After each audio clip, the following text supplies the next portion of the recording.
สีเนาะคือว่าสีเขียวและสีแดงนำกันเนาะเห็นบ่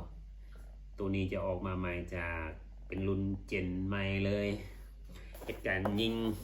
การเปิดไฟยิงกลางคืนง่ายขึ้นไฟสันเลงวะเนาะ MS ตัวนี้จะเป็น MS เด้อ MS 3-9คูณ40เนาะ IR เนี่ยมันจะมีไฟสันเลงเดี๋ยวเขาแกะกล้องให้เบิ่งเด้อครบสุดซะบ่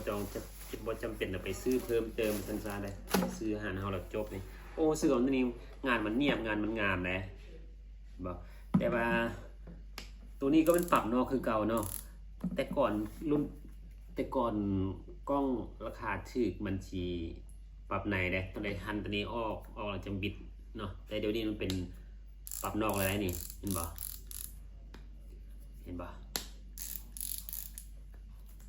ตัวนี้จะปรับตัวนี้จะเป็นไฟเนาะมีไฟสีเขียว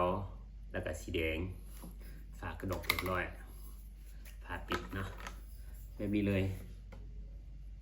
ทอ25มิลในลูกค้าเด้อทอ25มิลแต่ว่ากล้องมันขนาดเท่าใดเนาะคือปลายลูกค้าเด้อเบาสบายเนาะว่องไวของโตดีเวลาเข้าป่านะ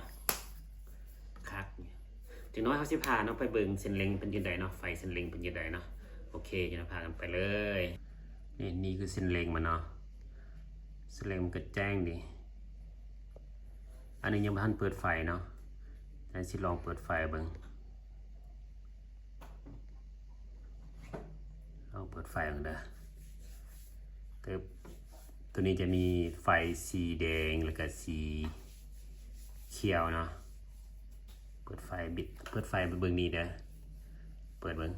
ตึ๊บนี่ตัวนี้จะเป็นสีแดงแบบสีแดงนี่เห็นบ่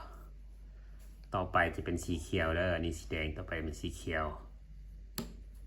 ตึ๊บบัดนึงกลายแล้วนะนี่สีดำสีแดงส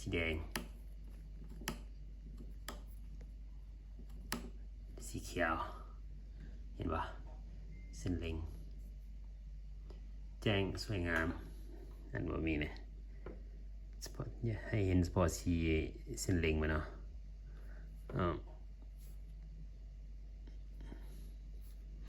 งามเส้นเล็งตัวนี้นะงามลาย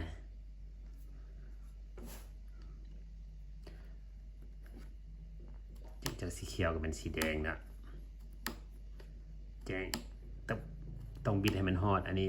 ปกติเนาะอันนี้จะเป็นเส้นปกติที่บ่ใส่สีเนาะสีแดงปิดหนึ่งสีแดงเส้นอันนี้เป็นเส้นเล็งมาเด้อปล่อยนี่โอเคปิดไว้ปิดเนาะโอเคตัวนี้จะเป็นเส้นเล็งตัวนี้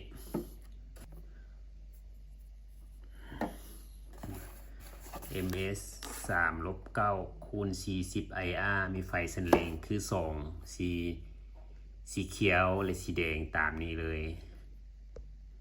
เนาะ